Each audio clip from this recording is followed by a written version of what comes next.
할렐루야. 우리 앞으로 같이 인사합니다. 새로 시작해 봅시다.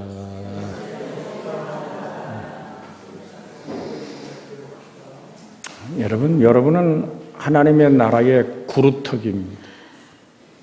하나님이 마지막 이스라엘의 구루터기를 통해서 다시 일으켜 세우던 하나님의 은혜가 여러분과 저를 통해서 또다시 일어서게 하시는 평강이 임할 줄로 확실하게 믿습니다. 오늘 본문에 보면 오늘 여러분 교재 34페이지 맨 위에 교회에서의 헌신적인 자세 있죠? 3번 보셨어요? 여러분 교재 집에 가져가세요. 가져가서 또 쓰고 성경도 보고 여러분 것 됐으면 참 좋겠어요. 저 뒤에 맨 뒤에 꽂혀 있어요. 네.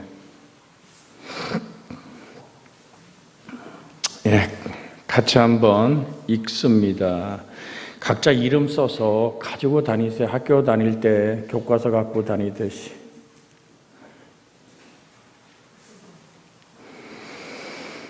같이 읽습니다. 교회는 하나님의 부르심을 받고 그리스도 안에 있는 자들의 집단이다.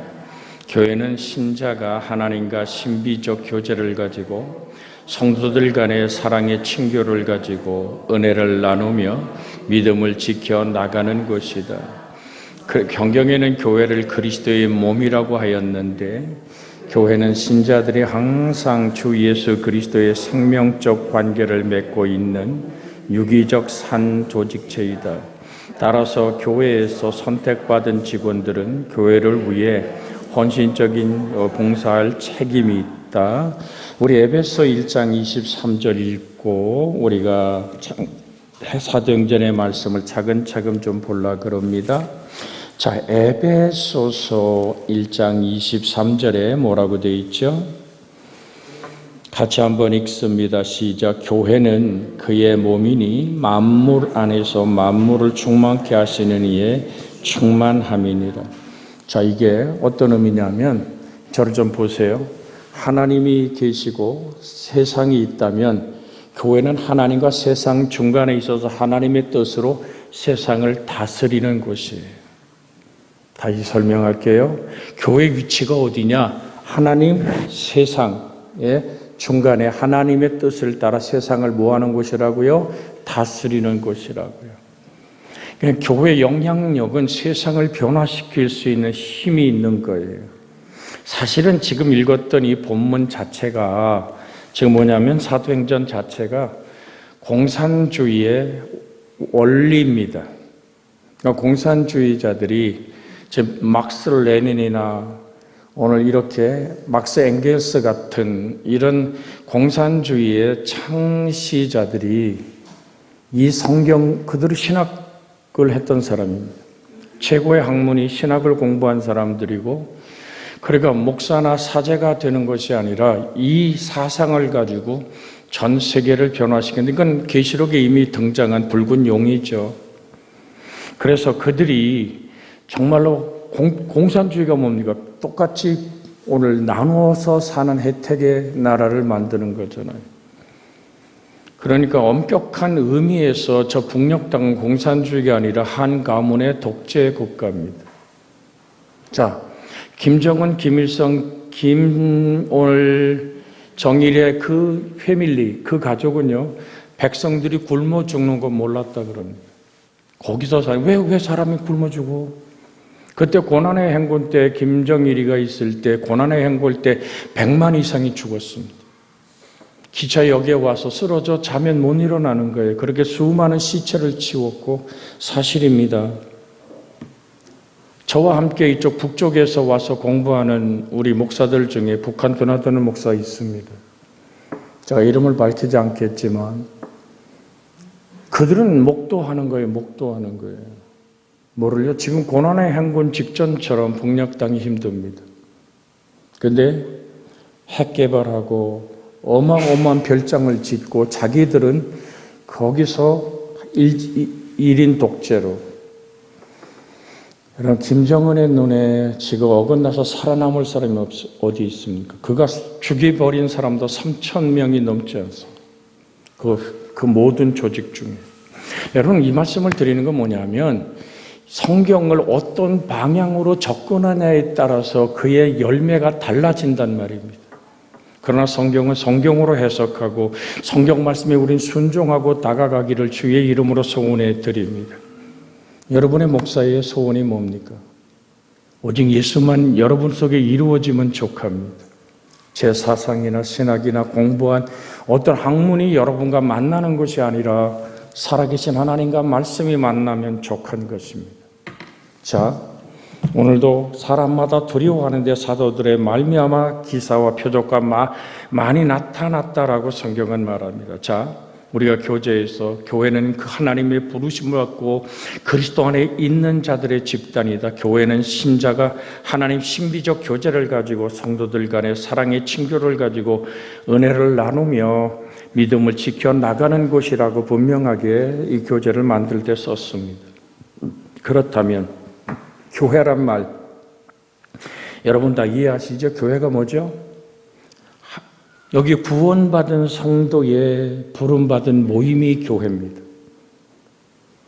그러니까 제가 저번 주에도 느끼는 게 뭐냐면 산장에서 한 그 지하교회 지도자들이 모여서 하다가 제가 들어가기 전 주간에 공화국에 발각이 되어서 고초를 겪고 문제가 발생했다는 얘기를 들었습니다. 그러니까 이걸 주최하는 그 쿠밍에 있는 그 목회자로서는 그러니까 도시 안에 상당히 비싼 대가를 치르더라도 산장 같은 게 별장이죠. 별장인데 도시 안에 있는 별장입니다. 고급 아파트 안에 있는 그 중간에 있는 별장을 통째로 빌린 겁니다. 그게 뭐 하는 곳인가 봤더니 제가 앉아서 강의하는 그 탁자가 그 뭐 직원이 하나 와서 이렇게 뒤지는데 보니까 뭐 칩에다가 그 마작 노는 거에다가 그 뭐죠? 네모나서 이렇게 그 우리나라 화투 말고 서양 화투는 잘 모르겠는데 카드 이제 그걸 가지고 가더라고요. 집하고. 그러니까 거기는 그 뭐 옆에 쫙 술병 그냥 사이에 짜여져 있고 뭐 뭔지 몰라도 여러 종류의 술병들이 그냥 제가 강의하는 그 방에 진열돼서 그냥 놔두는 거죠. 누가 들어와도. 우리의 신분이 밝혀지면 안 되니까. 그래서 식당도 그런 걸 빌려서 하는데, 자, 지금 그 목사님 교회는 예배당 문 닫았습니다. 정부에서. 십자가 띄었습니다. 워낙 고급 아파트 앞에 안에 있는 굉장히 좋은 홀이기 때문에 지금 세를 주고 아직 다 못 갚은 은행 그 모든 것들을 갚아 나가고 있죠. 그러면 교회가 없어졌습니까? 아니잖아요. 그래서 저를 이제 가서 계속 이렇게 함께 저에게 정말 그렇게 헌신적일 수가 없어요. 한국에서 같이 간 우리 아들 이름하고 똑같은데 오늘 성만 다르죠. 자기도 한 교회에 합동 즉 장로교단에 사당동에 신학대학원을 나오고 동북신학의 교수인 한 친구가 어딜 가도 내 가방을 들고 항상 나를 이렇게 수행하고 이렇게 해요. 이제 새롭게 모든 것이 회복된 게 하나님의 은혜고 저를 만난 하나님의 축복이라고 생각할 때 정말 땅에 어딘가 숨어버리고 싶을 정도로 제가 부끄럽죠. 나한테 물어요. 목사님 왜 그랬더니 여기 김 목사님은 뭐해요? 예배당 다 문 닫는데 뭐해요? 목회하지 뭐해? 그랬더니 아니 교회가 문 닫았는데 예배당이 문 닫았지 교회가 문 닫았냐. 함께 모여서 어느 자리든 새벽 기도를 하고 비밀 기도를 하고 그것이 발각되는 순간 또다시 고초를 겪을지라도 여러분 교회는 무너지지 않습니다. 교회의 머리는 예수 그리스도입니다. 우린 그의 지체입니다. 하나님이 지켜주세요. 주님 그 말씀은 내가 십자가 나무 위에 주님이 땅에서 들리오면 내가 영혼들을 불러 모을 것이다. 여러분과 저는 하나님의 부름에 지적받은 하나님의 사람이라는 사실을 잊지 마십시오. 은혜가 여러분과 제 속에 있기를 원합니다. 자, 주님이 제자들과 함께 얘기한 비유에 뭡니까? 주여, 우리가 알곡만 갖다 심었는데요, 가라지가 났네요. 저 자라면서 우리가 거름주고 애써 농사진 저 논에 우리에겐 피가 막 올라왔다는 얘기죠. 가서 뽑을까요? 그냥 둬. 그 가라지 뽑다가 알곡 뽑혀. 이 사람아, 잘 들으십시오. 교회라는, 예배당이라는 울타리 안에는 반드시 알곡만 있는 것이 아니라 가라지도 있습니다. 양만 있는 것이 아니라 염소도 있습니다. 그건 마지막 심판날에 주님이 하실 일입니다. 누가 가라지고 누가 양이라고 우린 판단해서는 안 됩니다. 주님의 뜻 앞에 우리는 한결같이 하나님의 부름받은 사람의 모임임을 잊지 않고, 여기 얘기하는 것처럼 성도 간의 사랑의 친교를 가지고 은혜를 나눠야 될 줄로 믿습니다. 우리 한번 같이 합니다. 나는 심판자가 돼서는 안 됩니다. 자, 옆에 사람 인사합니다. 당신도 심판자가 되지 마십시오. 아멘. 하나님만이 내 원수가 줄이거든 먹이고 목마르거든 마시게 하라. 그 숯불을 어디다 쌓아요? 머리 위에 숯불을 쌓는 것고, 그걸 처리하는 분은 하나님이십니다. 그냥 당하세요. 야갈하든 소리를 지르든 한 번, 두 번, 세 번, 네 번 불러서 뭐라 그러든 쫓아와서 뭐라 그러든, 여러분, 우리는 주 하나님만 바라보는 겁니다. 주의 은혜가 있기를 원합니다. 그러니까 제가 할 말이 없겠습니다. 십자가 앞에 내려놓을 뿐입니다. 서로 간에 인격의 사랑의 나눔이 있기를 주의 이름으로 소원해 드립니다. 오해할 자유는 있지만 그걸 갖다 변명할 이유가, 모든 걸 얘기해도 다 변명할 이유가 돼버릴 때 하나님은 온데간데 없습니다. 여러분과 저의 삶 속에 누구를 계산해라? 하나님을 계산하십시오. 우리 한번 같이 합니다. 하나님 앞에 서 있습니다. 아멘. 하나님 들으세요. 하나님 보세요. 밤잠을 이루지 못하고 억울하고 분하고 입술을 깨물고 바보 식음을 전폐한 적도 있습니다. 그러나 주님, 기도할 때 단순한 주의 음성은 하나입니다. 내가 아마 너는 감사해라. 여러분, 감사할 때 울분이 재생산되지 않습니다. 감사할 때 내 영혼에 하나님의 햇살이 비추기 시작합니다. 여러분, 모든 조건이 내 마음대로 내 뜻대로 돼서 감사가 아니라 힘들고 어렵고 좌절하고 절망함이 딱 내가 바라고 원하지 않는 것이 다가와도 주님 감사합니다. 감당할 수 있는 힘을 주시옵소서. 할렐루야. 인간에게 위로받으려고 그러지 마십시오. 인간에게 인정받으려고 얘기하다 보면 또 다른 변명이 되고 또 다른 거짓말이 되고, 나 아니에요 소리 지른다고 생각이 그게 아니로 다가오는 사람일 때 얘기가 됩니까? 자, 그래서 그런 찬송이 있잖아요. 주님이 기억하시면 좋가리. 누가 기억하시면? 주님이 기억하시면 좋가리. 정녕 여러분과 제가 그렇게 살아내기를 주의 이름으로 소원해 드립니다. 그래서 한 번 더 축복합니다. 하나님은 당신을 기억하고 계시고 복 주시기를 원합니다. 시작.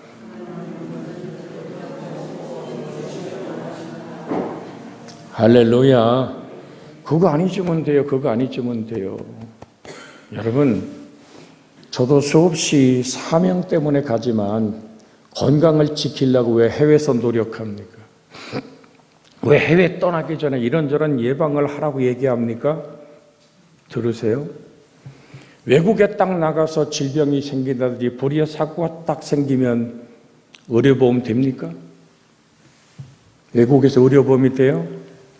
순간부터, 외국 병원에 들어가는 순간부터 수천만 원은 그냥 날아갑니다. 한국으로 돌아온다고요? 잘 들으세요. 기도해야 될 이유가 여기 있는 겁니다. 우리나라에 아팠어요?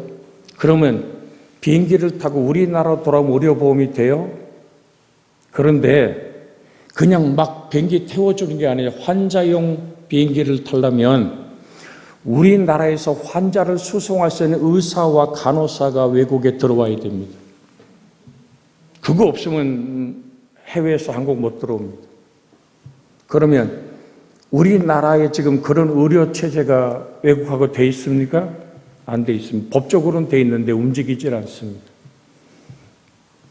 그래서 하나님의 보호하심과 축복이 해외에 나갈 때는 절대적으로 필요한 겁니다. 아예 아픈 기질이 있으면 나가면 안 돼요. 쓰러지면 그거는 상당한 문제가 발생합니다. 경제적 문제부터 모든 의료적 문제부터. 그러니까 우리나라에 유세 어디 갔다가 헬기 타고 오신 분 계시잖아요. 그 혼자 헬기 타고 온 줄 아세요? 그 환자를 돌아볼 수 있는 의사진과 간호사진과 의료의 모든 것이 떨어지면 의료 헬기가 뜨는 겁니다. 대한민국에서. 마찬가지입니다. 해외에서도 마찬가지입니다. 그래서 절대적인 그래서 우리가 단기 선교 갈 때 얼마나 기도를 하고 얼마나 버스에서 예배 드리고 하나님 보호함이 여기까지 있었다는 사실 앞에 감사해야 돼요. 이 얘기를 왜 드리냐면 예수님은 우리 교회 머리십니다. 우린 그의 지체입니다. 하나님의 보호하심이 여기까지 있었기에 우리는 감사하며 하나님께 다가가야 될 줄로 믿습니다.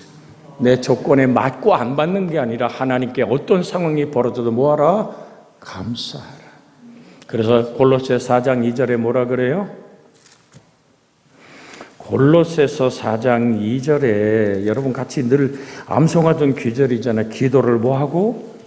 계속하고 기도에 감사함으로 깨어있으라. 여러분 재직의 가장 헌신의 아름다운 모습은 감사하는 겁니다. 기도에 감사함이 있을 때에 감사를 선포하는 순간 우리 안에 있는 울분과 분노에 확대되고 재생산을 막는 능력을 발견하게 됩니다. 그게 처방이에요. 울분이 일어나고 분노가 확대되고 정말 여러분 이게 저만 경험하는 겁니까? 여러분도 경험하잖아요. 정말 열받을 일이 생기고 억울한 일이 생기면 말할 수 없는 가슴앓이의 울분이 계속 마음속에서 파도치잖아요. 본도가 일어나서 밤에 자다 말고도 우황청심원을 까서 입에 넣어서 눈물을 쏟아지는 기도를 혼자 해야 되잖아요. 이거 어떻게 이기자는 얘기입니까? 그런 슬픔과 아픔과 눈물, 좌절과 절망, 내가 아무것도 아닌 어떤 모습의 몸부림 누구나 다 있잖아요. 그걸 어떻게 이긴다고요? 여러분 들으십시오. 감사를 선포하십시오. 하나님 이 일을 허락하심에 감사합니다. 여러분 예를 들면 손양한 목사님 같은 경우 헌금 봉투에 이렇게 손양한 목사님 지금 그 기념관에 가면 그 헌금 봉투가 있어요. 거기 뭐라고 써놨냐 하면 두 아들의 순교를 감사하며 1만 원 손양원. 여러분 그 당시에 1만 원은 대단한 돈입니다. 그렇다면 이 감사가 손양한 목사의 울분과 분노에 확대되고 재생산을 가로막았다는 얘기죠. 그 딸이 제가 어떻게 이렇게 잘합니까? 지금 그 양아들 삼았던 오늘 안재선의 아들이 내 친구 아닙니까? 지금 아프리카에 푸른디에 가서 우리도 지금 매달 거기에게 헌금을 해주고 있지 않습니까? 지금 삼국대에 있는 문둥병자를 지금 만지고 있는 그 장본, 그를 만들어낸 손양원의 근육이 뭡니까? 교회에서 기도하다가 두 아들의 소식이 듣게 되었을 때 무릎을 꿇고 하나님의 뜻이 있어서 제 아들 둘을 불러가신 것을 믿고 감사드립니다. 여러분 고등학교, 중학교 다니는 두 아들이 여수 순천 반란 사건 때 순천 경찰서 뒤에서 총 맞아 죽어서 그 가방, 모자, 신발, 교복이 선양한 목사가 있는 지금 설옥도 나병환자촌에 도착했을 때 그 딸이 간증하는 겁니다. 어딘가 막 슬픔의 눈물이 가득한 울음소리가 들려 따라가 봤더니 아버지였던 선양한 목사님이 애들을 그 가방을 끌어안고 동이나 동시나 얼마나 부르며 울부짖었는지 모른답니다. 그 아픔이 멈춰설 수 있는 길, 어떤 환경에 있습니까? 어떤 조건에 있습니까? 뭐를 선포하자? 감사를 선포하십시오. 우리 한번 같이 또 합니다. 감사를 선포합시다. 그러니까 그것이 모든 울분과 분노의 확대와 재생산을 막는 일입니다. 그것이 교회 속에 흐르는 생명의 능력입니다. 두 아들의 장례식 때 그 장례식을 누가 주례합니까? 선양한 목사님이 주례하면서 이렇게 얘기합니다. 두 아들의 장례식 때 나 같은 죄인의 혈통에서 순교의 자식들이 나오게 하셨으니 하나님께 감사합니다. 그동안 이런 귀한 보배들을 저에게 맡겨주셔서 하나님께 감사합니다. 이유를 알 수 없는 하나님의 뜻과 일하심이지만 감사를 선포했더니 선양한이라는 한 인생 속의 내면에 여러분 목사도 사람이에요. 기계가 아니라고요. 자판기 스위치 누르면 오늘 그 물건이 나오듯이 목사에게 어떤 상황에 부딪히 모두 예수가 나오는 건 아니라고요. 그 가슴 속에 감사를 선포할 때 예수로 만나게 하기 원할 때 주 예수의 은혜가 우리를 만나 주시는 줄 믿습니다. 마귀의 소나기에 사로잡히는 일을 피하게 되는 것이 내면적 감정에서 사단에게 사로잡혀 밤새도록 잠 못 자고 분하고 억울하고 심판자가 되는 것을 그건 사단에게 묶여버리는 거거든요. 우리는 오직 주 안에 있기를 주의 이름으로 소원해 드립니다. 분노의 확대 재생산이 일어나지 않으니 자기의 두 아들을 죽인 원수를 양아들로 삼는 자리까지 가게 된 겁니다. 데리고 다녔다 그래요, 안재선이를. 제 친구는 아버지니까 알잖아요. 안재선 씨도 신학을 했습니다. 목회를 안 한 이유가 뭐냐면 사단의 유혹에 무너진 거죠. 뭐죠? 나 같은 살인자의 소리를 누가 듣겠느냐. 여러분, 교회에서는 살인자의 소리를 듣고 싶어서 모인 사람은 없습니다. 여러분도 제 소리를 들으려고 모이지는 않았습니다. 예수 그리스도의 말씀을 선포하며 만나기를 원한 거죠. 왜 안경선 목사가 어디든지 가서 이러 필요하다 그러면 이랜드에서 그냥 그 자리에서 1억 내주고 오뚝에서 1억씩 오늘 안경선 목사에게 내주는 이유가 뭡니까? 그 속에 선양한이라는 인생 속에 흐르고 있는 그 예수의 능력 때문입니다. 서로 하나 된 은혜 때문인 줄 압니다. 자, 사도행전 2장 43절을 오늘 직역하면 이렇습니다. 그리고 모든 영혼이 두려움이 일어나고 있었다. 그리고 많은 기적들과 표적들이 사도들로 인하여 일어나고 있었다라는 얘기입니다. 두려움과 기사와 표적이 일시적인 형상으로 나타나는 것이 아니라 지속적으로 반복해서 일어나고 있었음을 보여줍니다. 자, 교회 안에 예수님 피로 값주고 산 교회예요. 우리 주의 성령이 임한 교회예요. 오늘 그렇게 수없는 영혼들이 예수를 찬양하는 교회입니다. 그런데 그 교회 안에 오늘 모든 영혼이 두려움에 사로잡혀 떨고 있었고, 그러나 많은 기적들과 표적들이 사도들로 인하여 일어나고 있었습니다. 지속적이고 반복적인 현상이라고 말합니다. 자, 그래서 단순한 무서움이 아니라 하나님께서 자신들 가운데 역사하시는 것을 체험으로 느끼게 되는 경외심을 또한 의미하는 단어입니다. 밖에서부터 오는 위협의 두려움이 아니라 내면에서 일어나는 하나님의 살아계심 앞에 정말로 그 경외하는 거룩한 두려움 또한 이 원어 안에는 표현되어 있습니다. 시간에 대해 오늘 정돈합니다마는 기억하십시오. 하나님만을 바라보십시오. 감사를 선포하십시오. 나는 심판자가 아니라 순종하는 먼지와 티끌 같은 인생으로 하나님께 다가와야 할 사람인 줄로 믿습니다. 오늘 교회 안에서 어떻게 우리 교회가 새롭게 일어설 수 있느냐는 방향을 주의 성령은 말씀합니다. 감사를 선포하라. 단순한 단어지만 범사에 감사하라. 이는 그리스도 예수 안에서 너희를 향하신 하나님의 뜻이니라. 기도를 계속하고 기도에 뭐라고요? 감사함으로 깨어 있어라. 내일 새벽 우리는 깨워야 합니다. 감사함으로 깨우는 새벽 되기를 주의 이름으로 부탁을 드립니다. 기도합니다. 주여! 자비하신 아버지 하나님, 정녕 우리가 아버지 기도를 계속